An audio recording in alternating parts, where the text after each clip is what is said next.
Hey, you. Yes, you. Are you feeling down? Are times a bit rough? Maybe you want to try some fantasy. I got exactly what you need. You want to try it? You really want to try it? First one's free. Or you can just have a beer, which is way more healthy. Cheers.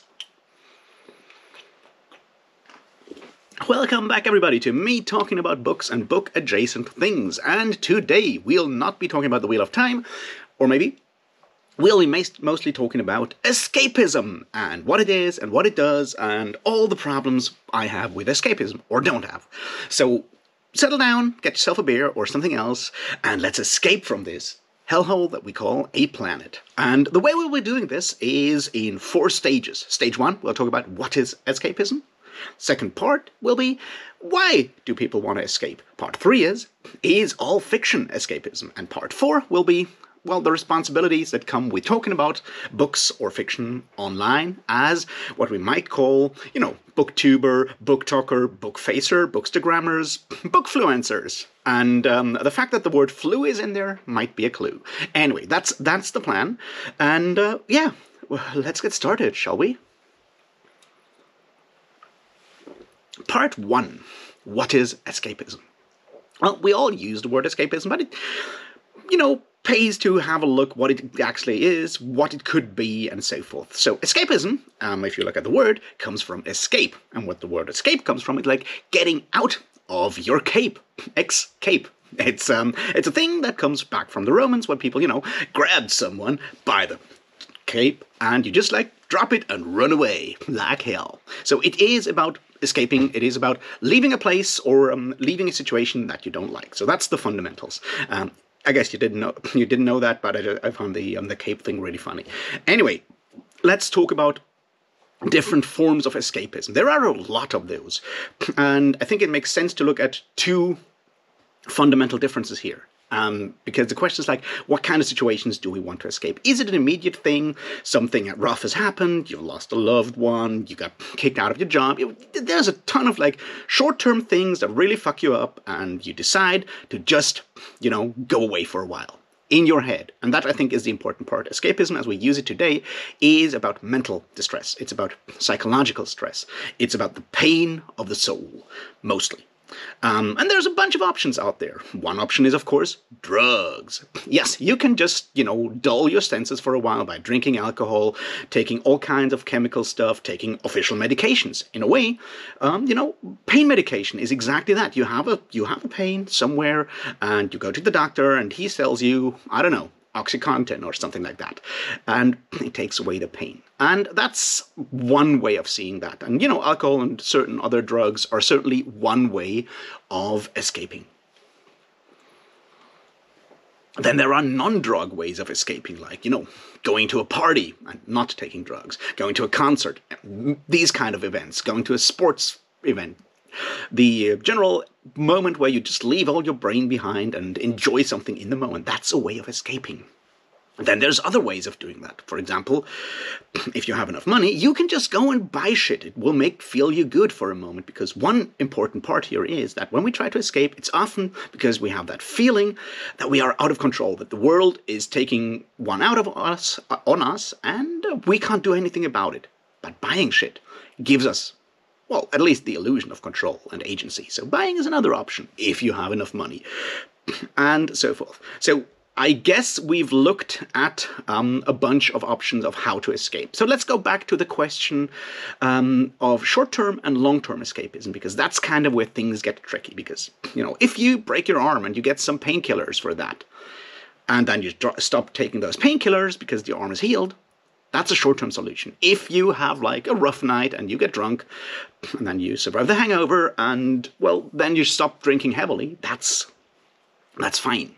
If you have a rough time and you just sit down and play a computer game for 12 hours straight and then sleep and then go back and the world is better and you're better, that's fine. But, and this is where things get rough, what if that pain that you're trying to get away from, what if that pressure is constant and you need to keep doing the escape? You need to do the same thing over and over again because it's something that does not go away.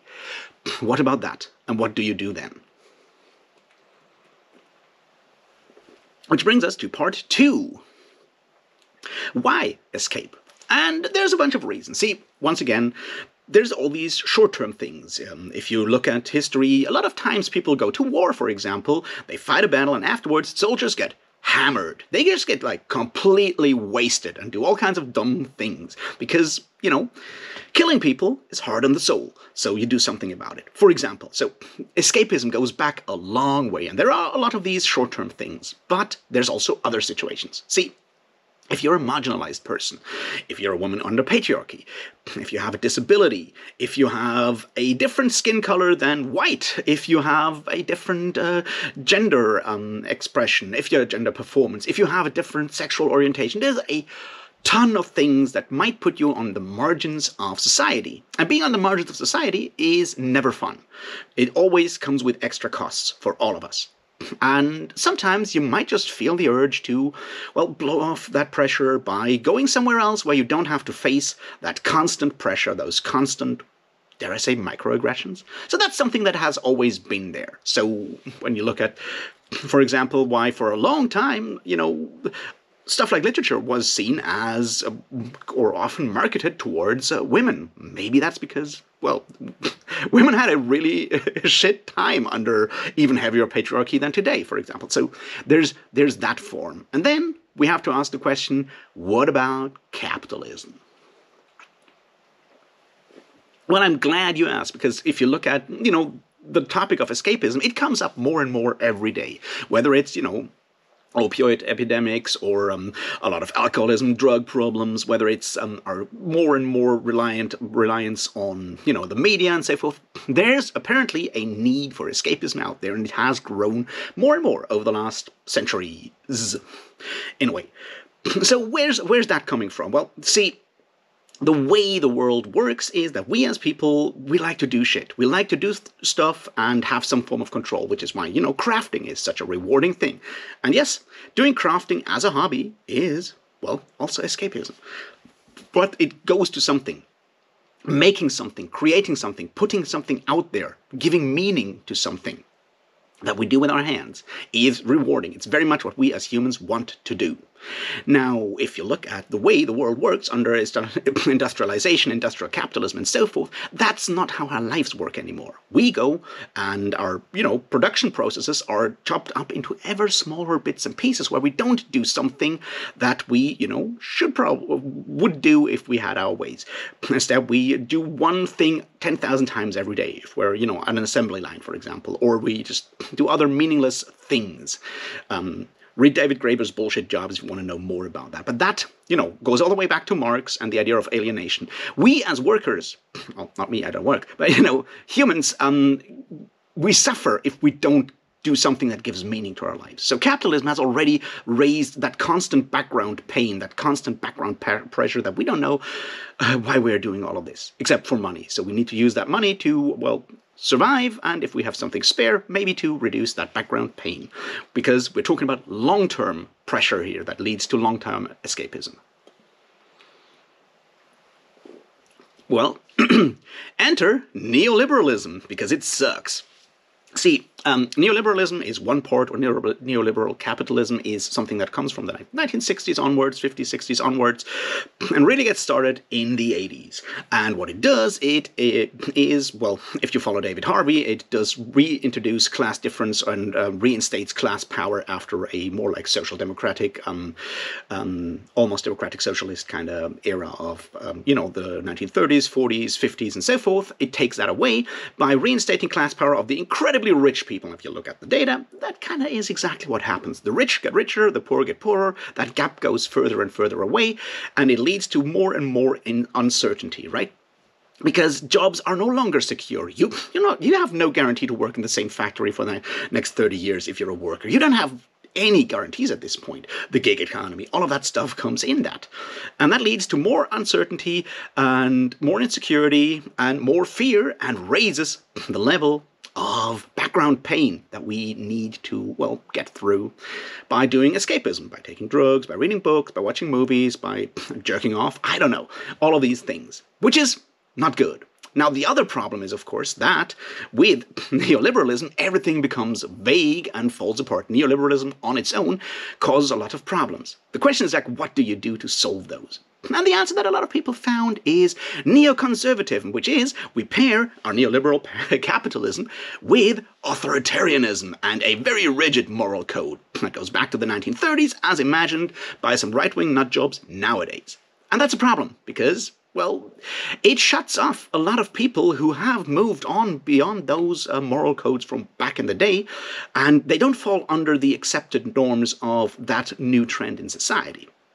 What you do under authoritarianism is, even if it's not full-on state authoritarianism, what you do is you punch down on those people. You marginalize them further. You hate them. You cause them damage. You want to destroy those people. That's how that shit works. Which brings it back to marginalization, because that's a lot of marginalized folks. Again, we punch at them again and again.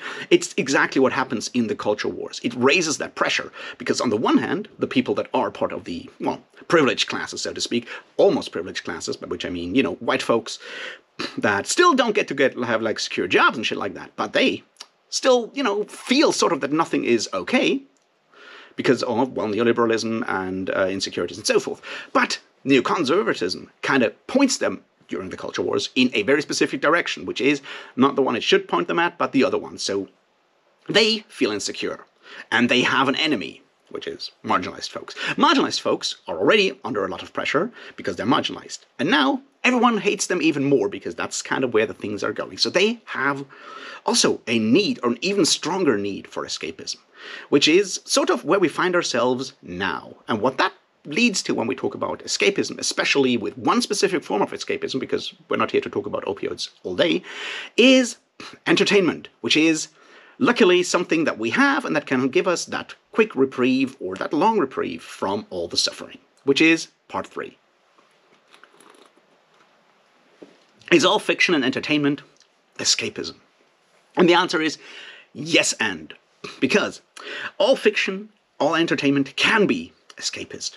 But fiction can do so much more than just escapism, which is something we'll come back later. But that's a simple answer. You can learn from reading books. You can learn from watching movies. You can learn a lot of things. And that's not necessarily escapism. But you can also just go there to switch off your brain for like half an hour or whatever. And that's escapism. So let's move on from that and look at what fiction does and, well, how fiction works in that regard. See, what escapism kind of fundamentally boils down to is this. We recognize that something is wrong with the world. And we need to go somewhere else because, you know, it's just too much. That's what we would call the escapist gap, because that's what leads to escapism. And just doing the act of escaping gives us some reprieve, in a way. That's the escapist gap. The question is, of course, how do you fill that gap? And what comes after that gap? Because while the act of just going away does already help some, we do something when we go away. We're not just, you know, unless we're knocking ourselves out with way too much alcohol or whatever. We're just going somewhere, we're doing something. And that's where meaning comes back in. And that's sort of where we need to go. Now, there's a bunch of things we need to talk about when we talk about fiction or, you know, entertainment, culture, as you might call it, and what it does. And that's where we are now. So let's look at the culture industry real quickly. Now, I can't give you a full rundown of the culture industry today. That may happen in a different video at some point. But back in the 40s, two really smart people, Max Horkheimer and Theodor Adorno, talked about the culture industry in a book called The Dialectics of Enlightenment. Adorno wrote a lot about it later on. I urge you all to read it. It's really good stuff, and it's important. And the main claim here is that in a world where everyone feels like shit, people need to go back to work and keep feeling like shit. But feeling like shit costs a lot of energy. So, in steps entertainment. We do entertainment to recharge our batteries when we're back from home, back from work, from working our shit job and so forth. We do something to recharge our batteries to go back to work the next day. And luckily, because we're living under capitalism, and capitalism takes everything and turns it into commodities, there is an industry for that. It's the culture industry. It provides us with entertainment that does exactly that. It kind of refills our batteries just enough for us to keep on going on in this eternal cycle. So, does it more? And the answer well, if you believe, I don't know, in Horkheimer, is yes, of course, because the culture industry decides what kind of entertainment we get, what kind of books we read, what kind of movies we watch, and so forth. And they are obviously with a message, which is the system we are in right now is inescapable. It's the thing we should do. It kind of does that while also dangling the idea of wish fulfillment in front of us, while never actually, getting it, because no one gets out of the world we live in, but we might just dream of it a little. And there's a lot of more, but that's kind of the thing. And, it's a criticism that even people who are not fully, Marx-pilled and cultural Marxists of the Frankfurt School kind of recognize that a lot of media we consume is rather, formulaic, doing very specific things and not exactly, revolutionary. So that's a very flat criticism unless you go deeper, which I don't want to go exactly, but I want to lead to something here, which is whenever we consume media, there's a message behind it, and it's targeted at a specific population, at a specific audience, with a specific goal. And that may come to, depending, where you are in the world, how you're suffering, what your political leanings are, and so forth. Which leads us to three main categories here that I will look at for a moment. And that is right-wing or conservative escapism, left-wing escapism, and something in the middle that I'll call just giving up or painkilling. We'll go through those each. So, how does right-wing escapism work? Well, it's your Tolkien's, it's your fantasy. Well, not necessarily just Tolkien, but a lot of epic fantasy, a lot of science fiction does so. Because it's fiction, it's entertainment that shows you the world you truly believe in, or you believe should be the world you live in. So, if we assume that it's white, mostly cis-het men, it shows you, monarchy, fantasy, strong men ruling the world while everyone follows them because strong white men are exactly the kind of people that know how the world should work and so forth. It's a very specific form of fantasy mixed with nostalgia, or at least nostalgia for something that has never been, which is an important aspect here. Following, where simple actions are the solution for everything and so forth. It's a very powerful drug. It's, your 80s action movies, your 90s action movies. It's your very classic simple fantasy where the hero solves everything, your pulp fantasy from the 1930s and so forth. It's all of that. That's one way of going. Then, in the middle, there's people who really, really suffer a lot, and they don't want to deal with any of this. They just want to they just want the pain to go away and not think. It's especially popular, I would say, at the moment, with the people on the utter margins that suffer a lot. Marginalized folks, queer people, possibly people with disabilities, people of color, and so forth, that have just the shortest end of the stick out there in the way we're living under, neoliberal capitalism with the culture wars and everything. Those people maybe just want to go away for a while. And for those people, there's stuff out there. In fantasy, that would be cozy fantasy. In science fiction, that would be cozy science fiction. Stuff that just gives us that dream world or a glimpse at a world where everything is just okay. We don't deal with the big questions. It's just a step out and, have it nice for once. That's where the appeal for, cozy fantasy comes from. And that's something we see a lot recently, or not a lot, but the success for something like Legends and Lattes, for example, does exactly that. You have someone who has fought all their lives, and then they decide to stop fighting because sometimes you just can't go on, and you do something nice. And that obviously speaks to a lot of people, because these circumstances have grown harder over the last decade and a bit. So there's a need for that as well. And then there's a third part, which is what you might call leftist utopia, or progressive escapism.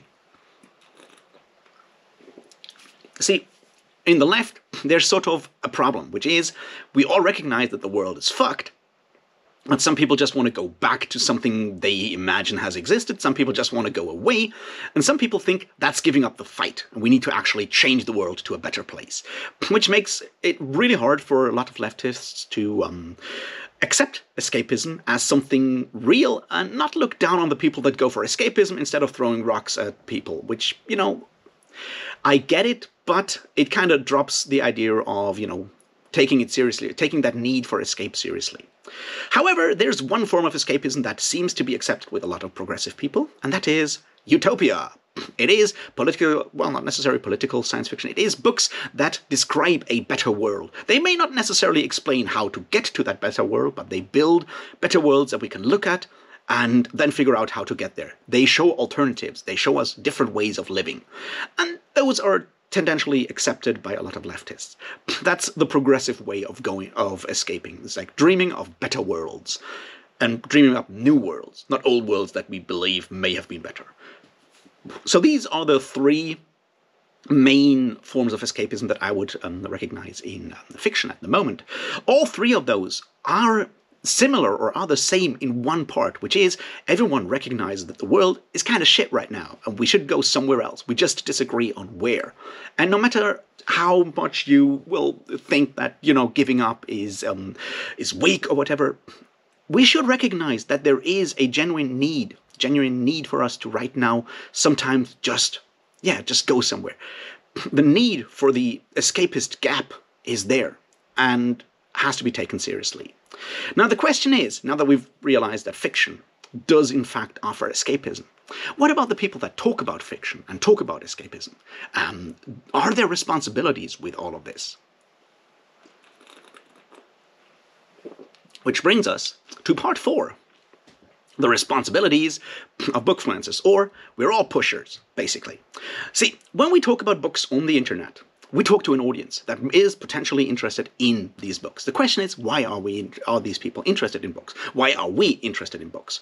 And, going back to what we talked at the beginning, fiction often at this point does fulfill the role of long-term escapism. It's not just, hey, have a quick fix, read a short novella and you'll be fine. It's more like, the world sucks and I need to escape constantly into other places, so I keep doing the thing, which is reading books in our case. Now, we are sort of the low-layer dealers here. See, there is the culture industry out there. There's, big publishers that produce books, and they rely on us to talk about these books, to market them to people. It's called fan labor. See, fans do stuff for free, which is, and I assume we are all fans at this point, at least most of us.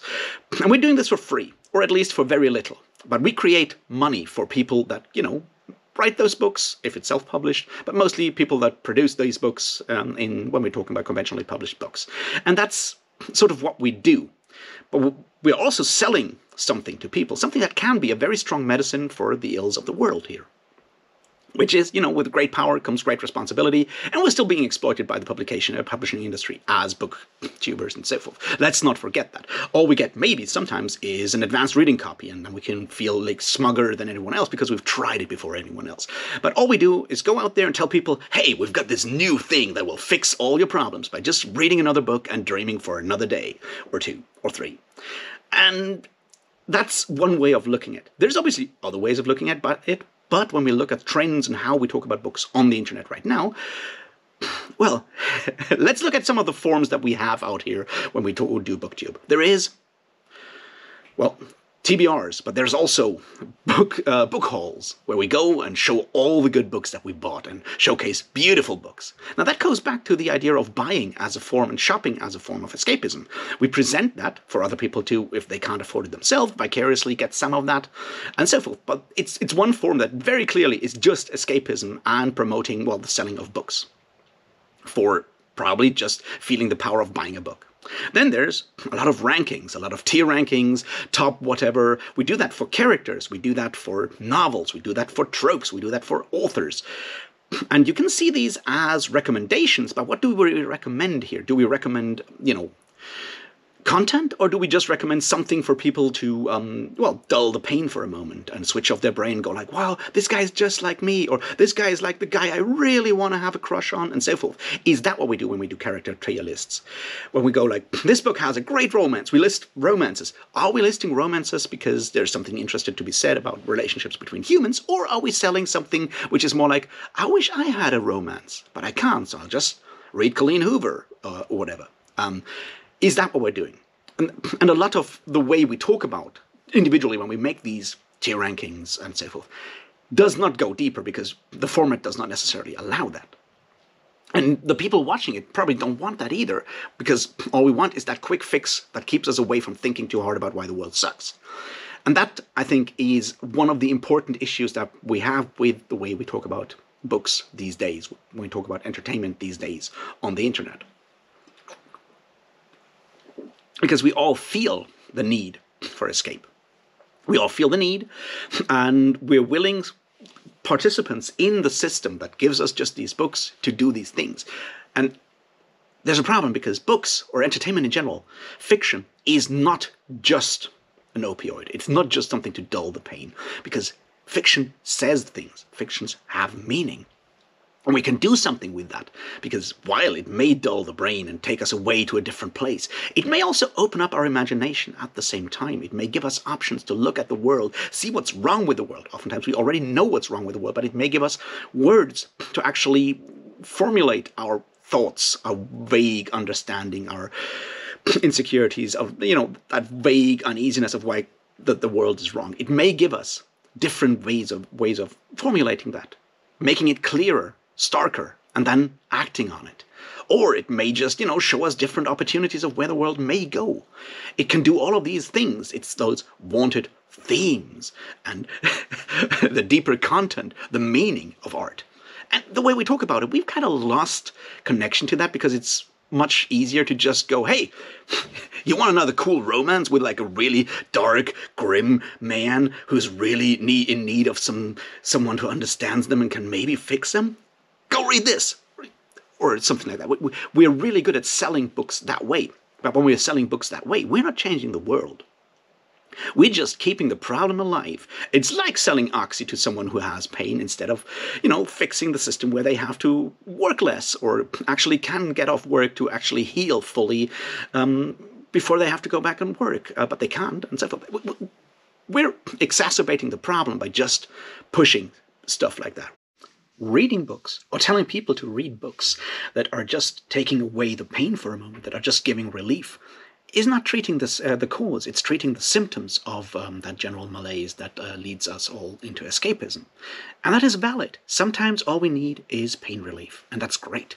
But we should look at the causes, and we should try to fix the causes and make the world a better place. And see, one of the things is that if we read books and look at the meaning, at the themes, that brings meaning back to our life. And when we look back at what I said earlier, the lack of meaning in what we do every day is one of the causes that leaves us stranded, lost, out there. And books can bring us that.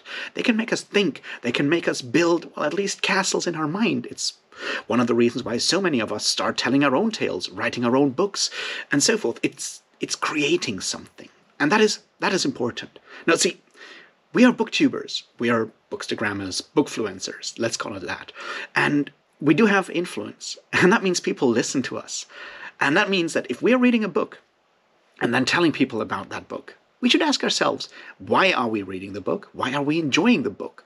And why are we telling people to read the book? Is it because it brought us quick relief? Or is it because it made us think and look at the world in a different place?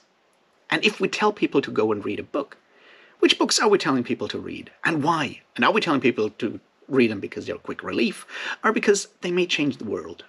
See, sometimes that's easy. You read a book about, climate fiction, and it tells us about, possible ways of fixing the world, like, say, the Ministry for the Future or Hopeland. And yes, it's pretty clear, but a lot of books have these possibilities. Almost all books have these possibilities. And as the people that we are out here, who are potentially selling the painkillers of the culture industry to people that are even lower down that whole system, it's our responsibility to make sure that we're not just making people addicted to wish fulfillment, but actually showing them a way out to treat the causes and not just the pain. And that I think is our big responsibility. Now, I don't know how to always do that. There is no clear path here. But I feel in a world where we're all suffering from a lack of meaning because we're living under capitalism in uncertainty and have nothing really to look forward to, where we are marginalized by the culture wars because people just keep on picking on us because we're lower down the rungs than they are. In that world that is constantly, slowly burning up by climate change, that is being, created by the system that we build for ourselves and that we're not getting out of. And the revolution is not coming any day soon. In that world, it's easy to just go and leave it all behind and go just read a book that tells us about a better world. But I think it behooves us, when we have the time, when we have the energy, to look at those potential better worlds, how they could be, where they could be, and what we can do to get there. And when we tell other people to go and maybe read a book or watch a movie, maybe point out some of the things that, made it interesting for us, that gave us hope for the future, that helped us to keep going on, to actually doing something about it, to maybe build a better world. Maybe point out those things, because that can maybe put people on a more, creative path where we can have, ideas, conversations about the future, and not just drop away and drown ourselves in handsome guys slaying monsters to save princesses, or whatever it may be, that just keeps us awake at night. I don't think that's too much to ask. I'm certainly trying to do it, and I hope others are too. So these are my thoughts on escapism. I hope you enjoyed them. If yes, tell me so. If no, yell at me in all caps and all of that stuff. Do it. I need the engagement. If you want to support me, I don't know, like the video, subscribe, tell a friend about it. If you're a booktuber, what are your thoughts on that? If you're a bookfluencer in any form, what are your thoughts on that? Are you aware of your responsibilities or not? Let's have a conversation about that. Let's make the world a better place. One book at a time. Let's do that. And if you really want to give me money, there's some links down there as well. I really, really appreciate it. I'm incredibly broke at the moment. But there's no obligations. I just want to have a conversation about, we should be aware of what we're doing when we're telling people to read books, because they're awesome. Because sometimes there's side effects, and no one likes addiction. And with that, thanks for watching. I'll see you in the next one. Cheers.